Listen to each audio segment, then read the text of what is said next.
నమస్తే welcome to IBTV headlines చూద్దాం.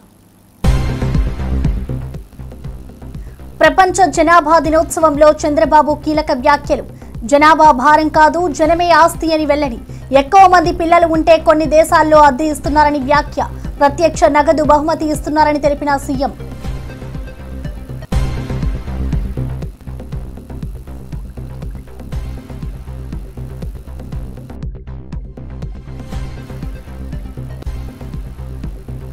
తిరుమల శ్రీవారిని దర్శించుకున్న బండి సంజయ్. టీటీడీలో 1000 మందికి పైగా అన్య మతస్థులకు ఉద్యోగాలు ఎలా ఇచ్చారని ప్రశ్న. వారిని ఉద్యోగాల నుంచి వెంటనే తొలగించాలని డిమాండ్.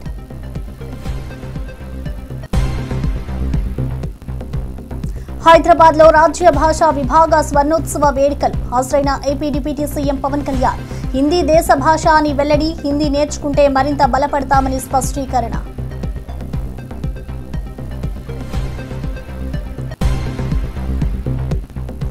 స్థానిక సంస్థల ఎన్నికల్లో బీసీ రిజర్వేషన్లపై తెలంగాణ కేబినెట్ కీలక నిర్ణయం. స్థానిక సంస్థల్లో బీసీలకు 42% రిజర్వేషన్ల అమలు అని వెల్లడి.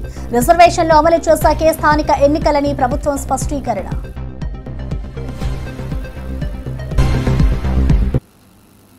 ఇక కాళేశ్వరంపై సంచలన వ్యాఖ్యలు చేసిన హరీష్ రావు. కాళేశ్వరం బిల్లు వివాదంపై మంత్రి హరీష్ రావు స్పందించారు. తన దగ్గర ఉన్న పూర్తి సమాచారం అన్ని ఆధారాలతో సహా కమిషన్ కు అందించారని తెలిపారు. బ్యారేజ్లపై 6 సార్లు కేబినెట్, 3 సార్లు శాసనసభ ఆమోదం పొందిందని స్పష్టం చేశారు. ప్రభుత్వ నివేదికలు తమకు ఇవ్వాలని కోరినట్లుగా తెలిపారు. కృష్ణాలో కూడా ఏమంటాడు, 500 చాలని రేవంత్ రెడ్డి అన్నాడు. ఉత్తమ్ కుమార్ రెడ్డి నిన్న మాట్లాడినప్పుడు ఏమన్నాడో చూడండి. నిన్న పీపీటీలో ఉత్తమ్ కుమార్ రెడ్డి ఏమంటాడు, 573 టీఎంసీల కోసం ట్రిబ్యునల్ ముందు మా న్యాయవాదులు వీరోచిత పోరాటం చేస్తుండ్రు అన్నాడు. నేను రేవంత్ రెడ్డి అజ్ఞాని అనుకున్నా గానీ ఉత్తమ్ కుమార్ రెడ్డి కూడా ఇంత పైలట్ చదువుకున్నోడివి, కనీసం 20 నెలలైంది నువ్వు నీళ్ల మంత్రి అయి, గది కూడా అవగాహన తెచ్చుకోకపోతే నేను బాధపడతా ఉన్నా, చింతిస్తా ఉన్నా. ఎందుకు ఈ మాట అంటున్నా అంటే, ట్రిబ్యునల్ ముందు మన అడ్వకేట్లు 763 టీఎంసీలకు వాదనలు వినిపిస్తున్నారు. తెలంగాణ హక్కు 763 టీఎంసీలని ట్రిబ్యునల్ ముందు కృష్ణానది హక్కుల కోసం మన న్యాయవాదులు, మన ఇరిగేషన్ శాఖ పోరాటం చేస్తే 500 చాలని ముఖ్యమంత్రి అంటాడు, 573 చాలని నీళ్ల మంత్రి అంటాడు. మీరు అసలు ఏం మాట్లాడుతున్నారు? అంటే మీ మాటలు ఈ రాష్ట్ర ప్రయోజనాలకు గొడ్డలి పెట్టు. నష్టం జరుగుతాయి ఈ రాష్ట్రానికి, అన్యాయం చేస్తా ఉన్నారు ఈ రాష్ట్రానికి. ఏంది మీరు అసలు చంద్రబాబు నాయుడు చెప్పినట్టు పనిచేస్తుండ్రా, ఈ రాష్ట్రం కోసం పనిచేస్తుండ్రా? 500 చాలు, 573 చాలు అనేటువంటి మాటలు అజ్ఞానంతో కూడినటువంటి మాటలు. మన న్యాయవాదులు 763 టీఎంసీల కోసం పోరాటం చేస్తున్నారు. ఇంకోసారి అజ్ఞానాన్ని వీడండి, బాగా చదువుకొని. ఇక టీటీడీలో అన్య మతస్థులకు ఉద్యోగాలు ఇవ్వడం సరికాదని కేంద్ర మంత్రి బండి సంజయ్ తీవ్రంగా మండిపడ్డారు. ఇది హిందువుల ఆస్తి, హక్కుగా పేర్కొన్నారు. ఇతర మతస్థుల వల్ల ఆచార వ్యవహారాల్లో ఇబ్బందులు వస్తున్నాయని వ్యాఖ్యానించారు. వెంటనే అడ్డుకట్ట వేయాలని డిమాండ్ చేశారు బండి సంజయ్.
కార్లో మెట్లు దిగి చెప్పేసి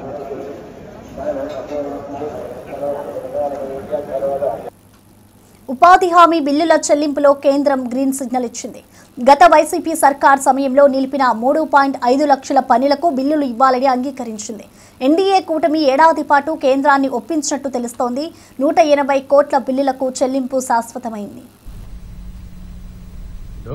జాతీయ ఉపాధి హామీ పనుల కింద దాదాపుగా ఒక 250 నుంచి 300 కోట్ల రూపాయల వర్క్ చేసినటువంటి కాంట్రాక్టర్లని జగన్మోహన్ రెడ్డి గారి ప్రభుత్వం వచ్చిన తర్వాత వర్కులు చేయలేదు అని చెప్పి ఒక కక్ష సాధింపుతో ఆ వర్కులన్నింటినీ క్లోజ్ చేశారు.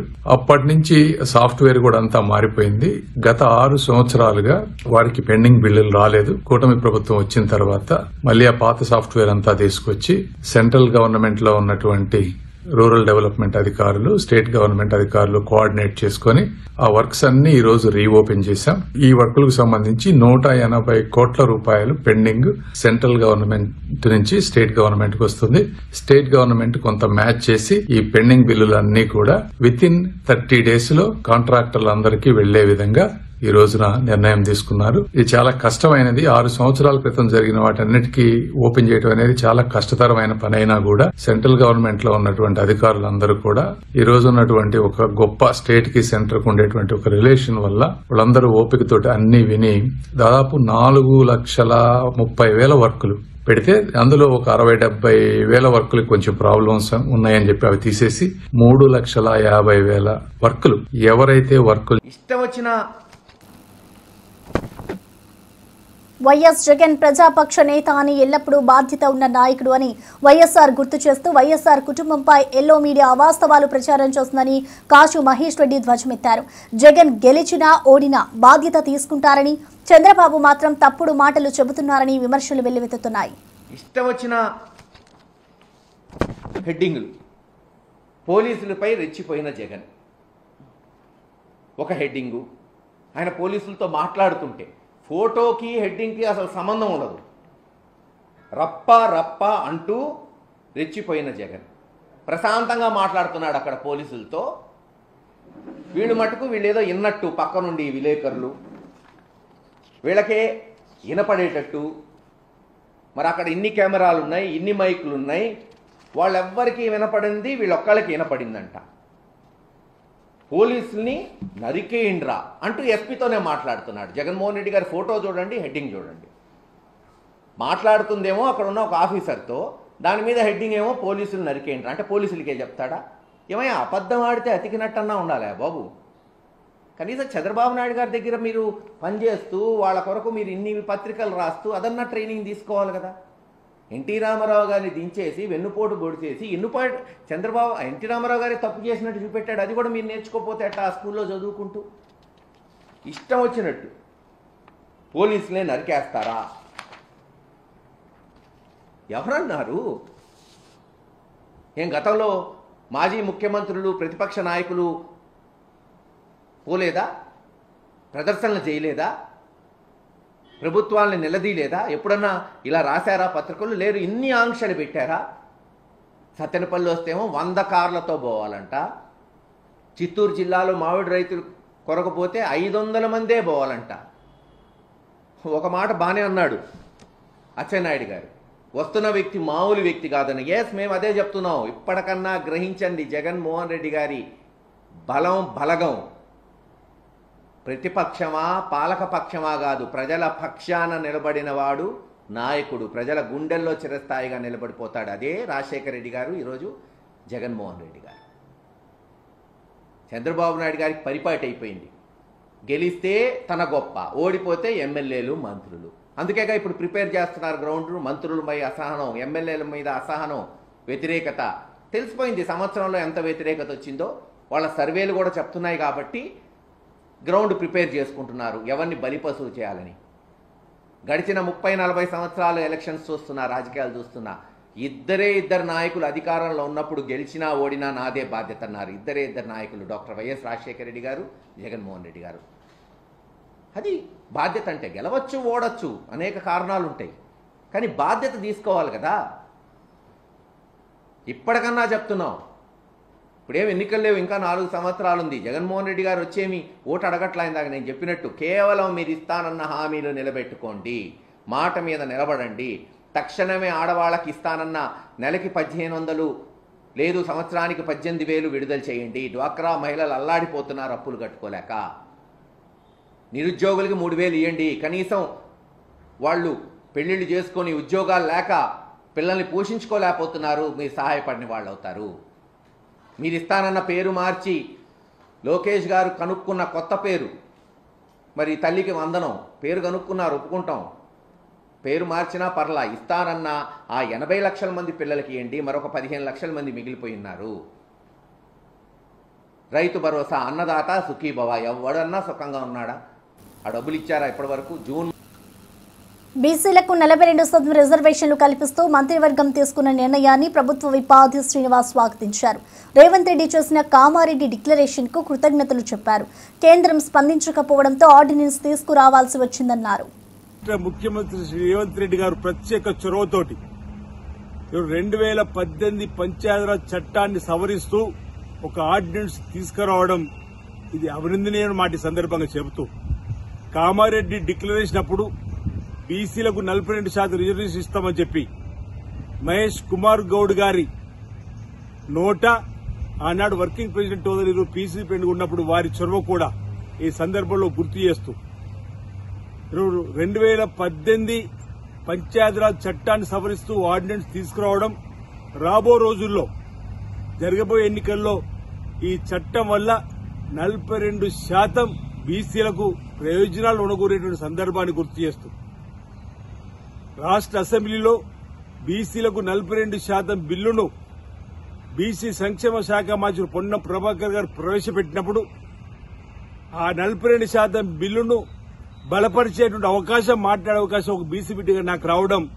పూర్వజన్మ సుకృతంగా భావిస్తూ ఆ రోజే గౌరవ ముఖ్యమంత్రి రేవంత్ రెడ్డి గారు ప్రత్యేకంగా అభినందనలు చెప్పడం జరిగింది. ఈరోజు రాష్ట్ర శాసనసభలో బిల్లును ఆమోదింప చేసుకుని కేంద్ర ప్రభుత్వానికి పంపిస్తే ఇప్పటి వరకు కేంద్ర ప్రభుత్వం ఆ 42% సంబంధించిన దానిపైన తమ చిత్తశుద్ధిని నిరూపించుకోలేరు. కేంద్ర ప్రభుత్వం దీనిపైన ఊసే పలికిన సందర్భంలో ఆంధ్రప్రదేశ్ ఉప ముఖ్యమంత్రి పవన్ కళ్యాణ్ రాజ్య భాషా విభాగ స్వర్ణోత్సవ వేడుకల్లో పాల్గొన్నారు. ఈ కార్యక్రమం ద్వారా కేంద్ర రాష్ట్ర ప్రభుత్వాల మధ్య భాషా ప్రాధాన్యతపై చర్చలు, కలిసికట్టుగా అభివృద్ధి అంశాలు ఉద్భవించాయి. పవన్ పలు కీలక అంశాలపై సున్నితంగా స్పందించారు.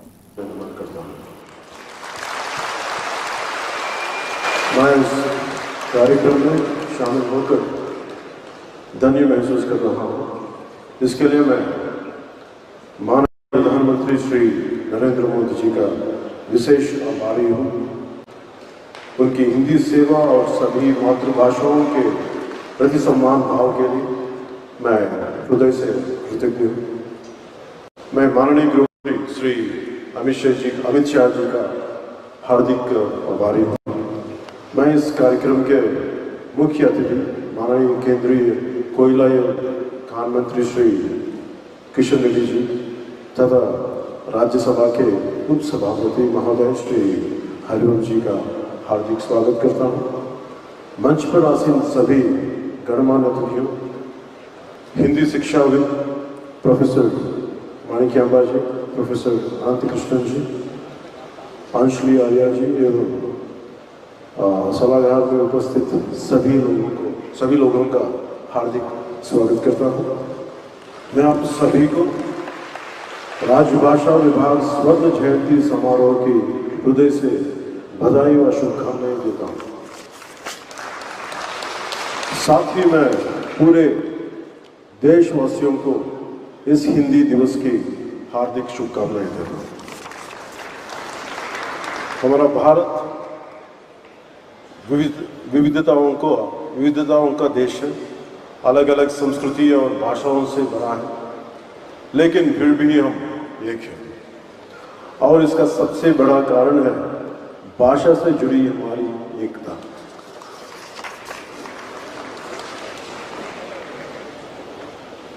वो कहते हैं ना, कोस कोस पर बदले पानी, 4 कोस पे वाणी।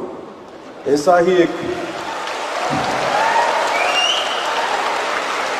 एक उदाहरण नॉर्थ ईस्ट में अरुणाचल प्रदेश का है, जहां 50 से ज्यादा ट्राइबल लैंग्वेज बोली जाती है, पर एक कॉमन भाषा के रूप में हिंदी उन्हें जोड़ती है।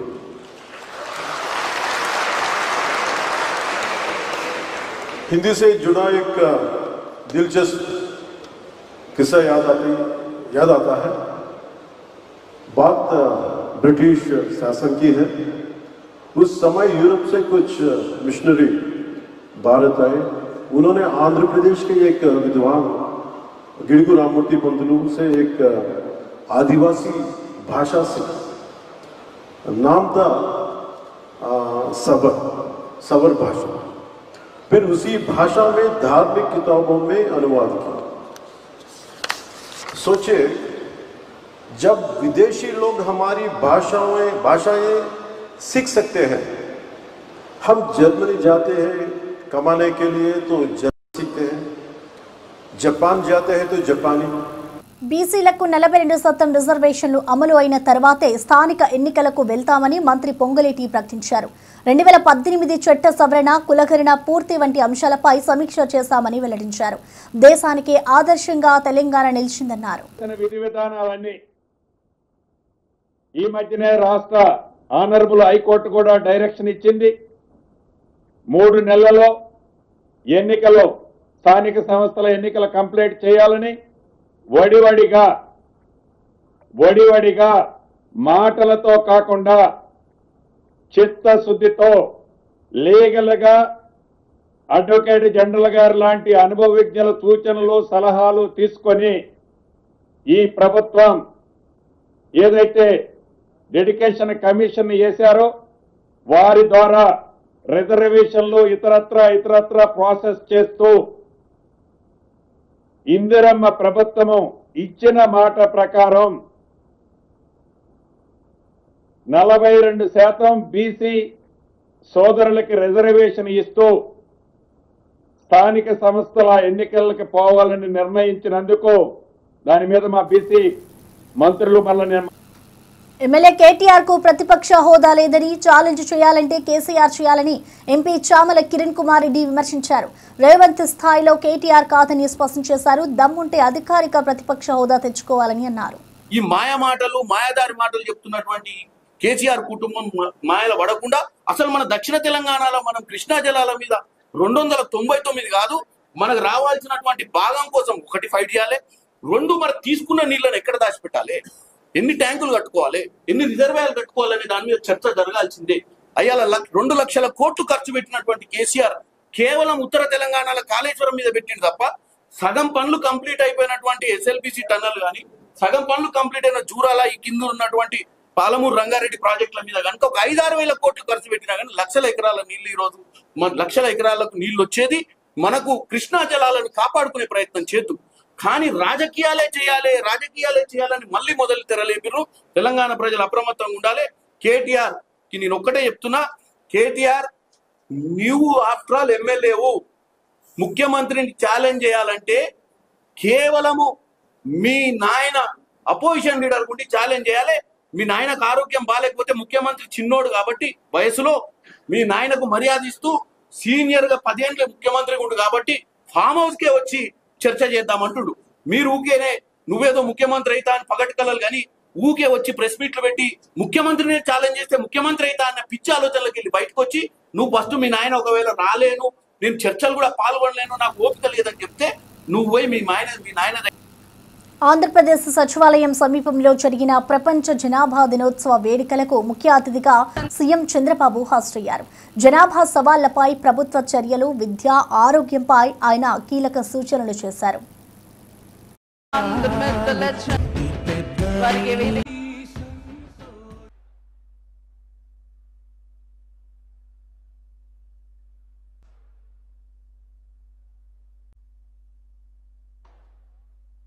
చూస్తే పిల్లలు స్కూల్ వెళ్ళే వరకు చైల్డ్ కేరే సేవలు అందిస్తుంది, పిల్లల చదువుకు ఆర్థిక సహాయం చేస్తుంది, లేదా పూర్తిగా ఉచిత విద్యను కూడా అందిస్తూ ఉంది. ఫ్యామిలీ ఫ్రెండ్లీ పని విధానాల పేరుతో కుటుంబానికి అనువుగా జాబ్ చేసే విధానాన్ని మార్చే పరిస్థితి తీసుకొచ్చారు. ఇప్పుడు కూడా మన వాళ్ళు చాలా మంది సజెషన్ ఇచ్చే పరిస్థితికి వచ్చారు. ఎక్కువ మంది పిల్లలుంటే ఇల్లు కట్టుకోవడానికి ఆర్థిక సహాయంతో పాటు తక్కువ రెంట్తో అద్దెకు కూడా ఇండ్లు ఇచ్చే పరిస్థితికి వచ్చారు. ఇంకొక పక్క దక్షిణ కొరియా మీరు ఒకసారి చూస్తే పిల్లలు కన్న వారికి నెలవారీగా ప్రత్యక్ష నగదు బహుమతులు ఇస్తున్నారు, వివాహం కాన్పులకు సహాయం చేస్తున్నారు. ఐవీఎఫ్ గర్భధారణకు ఆర్థిక సహాయం చేస్తున్నారు. సింగపూర్ను చూస్తే బేబీ బోనస్ స్కీమ్ కింద పుట్టిన ప్రతి శిశువు కోసం కొంత డబ్బుల్ని బహుమానంగా ఇస్తున్నారు. పిల్లలు కనే వారికి మ్యాచ్ సేవింగ్స్ కింద ప్రభుత్వ సొమ్ము కూడా ఇచ్చి పిల్లల ఖాతాలో అకౌంట్లు వేస్తున్నారు. ఫ్రాన్స్లో చూస్తే చైల్డ్ అలవెన్స్ కింద 2 లేదా అంతకంటే ఎక్కువ పిల్లలున్న కుటుంబాలకి ప్రత్యేక ప్యాకేజీలు ఇస్తున్నారు. ఫ్రెండ్లీ వర్క్ పాలసీల కింద మహిళల్ని పని సమయాలు కుటుంబానికి అనుగుణంగా మార్పులు తీసుకొచ్చారు.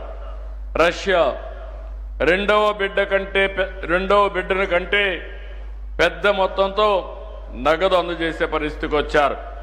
ఫ్రీ హెల్త్ కేర్ కింద గర్భిణీలకు ఉచిత వైద్య సదుపాయం ఎన్ని కల్పిస్తున్నారు. హంగేరీ 4 లేదా అంతకంటే ఎక్కువ మంది పిల్లలుంటే శాసనమండలిలో ప్రతిపక్ష నేత మధుసూదనాచారి మాట్లాడుతూ బీసీలకు 42% రిజర్వేషన్లు ఇవ్వకపోతే ప్రభుత్వానిదే బాధ్యత అని హెచ్చరించారు. ఘరానా మోసం కుట్రంగా కాంగ్రెస్ చర్యలు అభివర్ణించారు. కోటా అమలు చేయకపోతే ఉద్యమాలు తప్పవని చెప్పారు.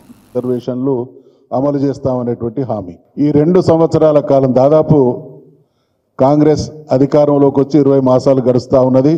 మొదట్లో వాళ్ళు చెప్పింది అధికారంలోకి వచ్చినటువంటి మరుక్షణంలోనే ఈ ప్రక్రియ ప్రారంభిస్తూ ఉన్నారు. ఈ రోజు నిన్నటి నిర్ణయం తర్వాత కనబడుతున్నది ద్రోహంతో కూడుకున్నటువంటి కుట్ర. 20 మాసాల కాలంలో ప్రతి సందర్భంలో కూడా ద్రోహం చేసింది. మేము అనేక సందర్భాల్లో చెప్పినాం. దేశంలో జరిగినటువంటి రిజర్వేషన్ల విషయంలో వివిధ రాష్ట్రాలు చేసినటువంటి ప్రయత్నాలు, కోర్టుల పరంగా ఎదురైనటువంటి ప్రతిబంధకాలను కూడా వారి దృష్టికి తీసుకొస్తే మేము వీటన్నిటిని అధిగమించి తప్పకుండా తూచా తప్పక 42% రిజర్వేషన్లు అమలు చేసి తీరుతామన్నారు. శాసన మండలి శాసనసభల్లో బిల్లును పాస్ చేసుకున్నప్పుడు కూడా అనుసరించాల్సినటువంటి విధానం గురించి మా సలహాలు కూడా ఇవ్వడం జరిగింది. కాంగ్రెస్ పార్టీ రాష్ట్రంలో అధికారంలో ఉంది. ఏం చేసిండ్లు ఈ 3 మాసాల కాలంలో?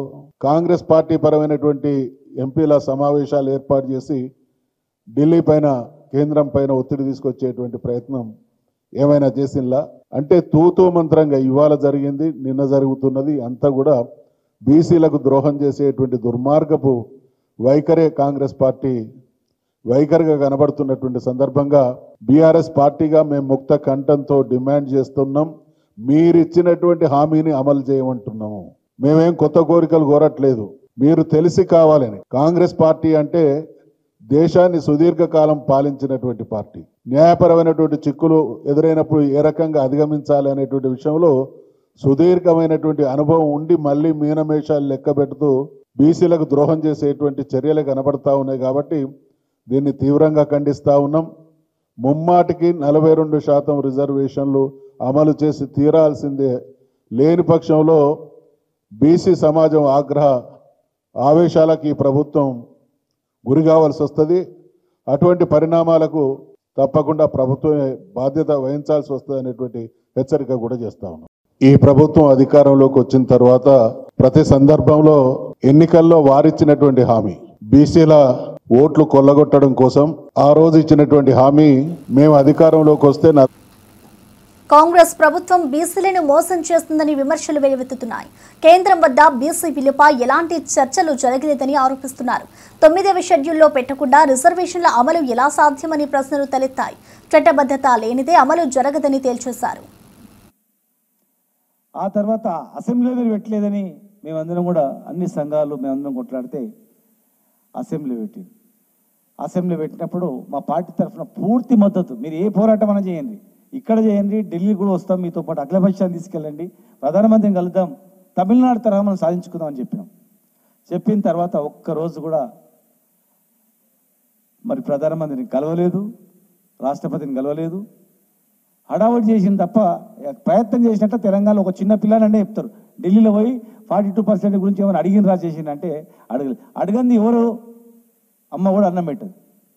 మరి ఈరోజు సడన్గా క్యాబినెట్ సమావేశాలు పెట్టి గవర్నర్ ఆర్డినెన్స్ అంటున్నారు.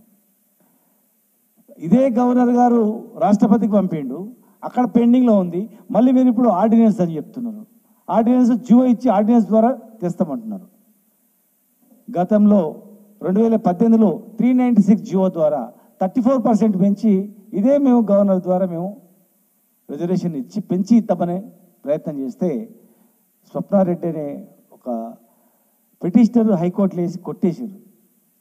ఈ 396 మీలాగా మేము ఇచ్చిన జీవో ఆల్రెడీ కొట్టేయంగా సుప్రీంకోర్టుకి వెళ్తే సుప్రీంకోర్టు కూడా మీరు విత్డ్రా చేసుకుంటారా అని చెప్పి బెదిరించి విత్డ్రా చేయించుకోగా, మహారాష్ట్రలో కూడా సేమ్ జీవో ఇస్తే ఎలక్షన్ నోటిఫికేషన్ తర్వాత కూడా రద్దు చేయంగా, మీ కళ్ళ ముందర కనిపించంగా, తమిళనాడులో 3 సార్లు ఆంక్షలు పెట్టంగా మళ్ళీ విత్డ్రా చేయంగా, పాట్నాలో దేశంలో అనేక రాష్ట్రాల్లో బీసీలకు రిజర్వేషన్ ఇస్తామని చెప్పి అన్నీ కూడా కోర్టు నుంచి ఫెయిల్ అయిన అన్ని అనుభవాలు పెట్టుకొని మీరోజు చట్టబద్ధతతో ఇస్తామని చెప్పి హామీ ఇచ్చి ఏ చట్టబద్ధత మరి చట్టబద్ధత లేదనుకొని అసెంబ్లీలో పెట్టినరా, కమిషన్ వేసినరా? ముందే మీరు ఇమీడియట్గా 6 నెలల లోపల జియో తీసుకొని జియో ఇష్యూ చేసి కోర్టుల మీద కొట్టేస్తే అప్పుడు మీరు అసెంబ్లీ ప్రాసెస్ చేసి అక్కడి నుంచి పంపించాలి. కానీ మీరు పైకి వెళ్ళి రివర్స్ మళ్ళీ కిందికి వచ్చి హడావుడి చేసి బీసీలకు చేస్తున్నాం ఇంత పర్సెంటేజ్ అంటే, ఆనాడు 62% పెంచితేనే 34% పెంచినప్పుడు 62% అయింది. 62% తప్పు అని చెప్పి కోర్టు కొట్టేసింది. ఇలా మీరు 70% అవుతుంది. 28 + 10 + 42 70%, 50% మించొద్దని ఉంది సుప్రీంకోర్టు జడ్జిమెంట్లో. మరి ఇక బీసీ రిజర్వేషన్ బిల్లుపై వకులాభరణం ఘాటు వ్యాఖ్యలు చేశారు. రాష్ట్రంలో బీసీలకు 42% రిజర్వేషన్ల విషయంలో ప్రభుత్వం నిజంగా ప్రేమ చూపించాలని బీఆర్ఎస్ నాయకులు వకులాభరణం కృష్ణమోహన్ రావు డిమాండ్ చేశారు. రీసర్వే నిర్వహించి స్వతంత్ర కమిషన్ ద్వారా అధ్యయనం చేయించాలని, కాంగ్రెస్ ప్రభుత్వం చెప్పిన ప్రకారమే చేస్తే ప్రజలు గందరగోళానికి లోనవుతారని విమర్శించారు. కాంగ్రెస్ ప్రభుత్వం చేసిన సర్వే తప్పు అని స్పష్టంగా చెబుతున్నామన్న వకులాభరణం ప్రభుత్వ తీరును గోల్మాల్గా అభివర్ణించారు. 42% రిజర్వేషన్లకు తమ సంపూర్ణ మద్దతు ఉంటుందని స్పష్టం చేస్తూ ఎన్నికలు ఆలస్యం చేస్తున్నారని, బీసీలను మోసం చేయొద్దన్నారు. రిజర్వేషన్లు అమలైన తర్వాతే స్థానిక సంస్థల ఎన్నికలు నిర్వహించాలని డిమాండ్ చేశారు. ఈ వ్యాఖ్యలతో బీసీ రాజకీయాలు తెలంగాణలో మరింత వేడెక్కుతున్నాయి. అలాంటి ఇబ్బంది రావద్దని చెప్పి ఇక్కడ హైకోర్టులో కేసు వేసిన దరిమిలా ఇక్కడ హైకోర్టు డెడికేటెడ్ కమిషన్ వేయమని చెప్పింది. మీ బిల్లులు, మీ డేటా, మీ రిపోర్ట్లన్నీ రాష్ట్రపతి గారి దగ్గర ఉన్నాయి మీరు చెప్పిన దాని ప్రకారం. మరి వాళ్ళ 3 నెలలు అయితే గవర్నర్ గారి దగ్గర నెల అయితే, లేకపోతే రాష్ట్రపతి గారి దగ్గర 3 నెలలు అయితే డీమ్డ్ అసెంట్ అని ఈ మధ్యకాలంలో మనకు తమిళనాడుకు సంబంధించిన ఒక జడ్జిమెంట్ వచ్చింది. కాబట్టి మీరు రాష్ట్రపతి గారి దగ్గరికి వెళ్ళి మీరు అఖిలపక్షాన్ని కల్పించి, లేకపోతే ఏం లోటుపాట్లు ఉన్నాయనేది చెప్పి ఆ బిల్స్ని తీసుకొచ్చే ప్రయత్నం అనే చేయాల్సి ఉండే. లేదా రాజ్యాంగ నిపుణులతో మాట్లాడండి, మరి డీమ్డ్ అసెంట్ అవుతుందా? అవుతే తీసుకొచ్చి వెంటనే మరి జీవోలు ఇచ్చేసి ఎలక్షన్లకు పోండి, 42% ఇవ్వండి. మీరు అసెంబ్లీ జరుగుతున్నప్పుడేమో అవన్నీ చేయరు, అసెంబ్లీలో ఏది టేబుల్ చేయరు, ప్రజలకు ఏది స్పష్టంగా చెప్పరు, అన్ని పద్ధతులు తప్పు పాటిస్తారు, చట్టబద్ధంగా రాజ్యాంగబద్ధంగా ఉన్నాయని తప్పులు పట్టించి ఇవాళ మీరు ఏం చేయాలనుకుంటారు? బీసీలకు మోసం చేయడం తప్ప, దగా చేయడం తప్ప, ఇది గరాణా మోసం తప్ప మరొకటి కాదు. కాబట్టి దీని మీద మళ్ళీ మనం తప్పనిసరిగా మళ్ళీ అన్ని విషయాలు చర్చించుకుందాం. కానీ ఇవాళ రాష్ట్ర ప్రభుత్వం బీసీలకు మోసం చేసుడు బంద్ చేసి 42% ఎట్లు ఇస్తారనేది ఇప్పటికైనా రాజ్యాంగ నిపుణులతో మాట్లాడండి. మీరు చట్ట సవరణ ఎట్లా చేస్తారో చాలా స్పష్టంగా మీరు ప్రజలకు చెప్పండి. మేము ఇవాళ అంటున్నాం, నీ డెడికేటెడ్ కమిషన్లు రాంగు, నీ ప్రణాళిక విభాగం చేసినటువంటి సర్వే తప్పు, అది ఎక్కడా నిలబడదు. కాబట్టి నువ్వు ఇవాళ ఇప్పటికైనా రియలైజ్ అయ్యి ఈ రేవంత్ రెడ్డి గారి ప్రభుత్వానికి కనుక బీసీల మీద ప్రేమ ఉంటే మీరు మళ్ళీ మొత్తం రీస్కెడ్యూల్ చేసుకోండి విషయానంతా కూడా. మళ్ళీ ఆర్టికల్ 340 ప్రకారమా, లేదా కమిషన్ ఆఫ్ యాక్ట్ 1952 ప్రకారమా, లేకుంటే స్టాటిస్టికల్ యాక్ట్ 2008 ప్రకారమా ఓ కమిషన్ వేయండి, మళ్ళీ సర్వే చేయించండి. నువ్వు సర్వే చేసి కమిషన్లకు ఇస్తే, కమిషన్లు చేస్తే. ఇవి బులెటిన్ అప్డేట్స్ చూస్తూనే ఉండండి IBTV.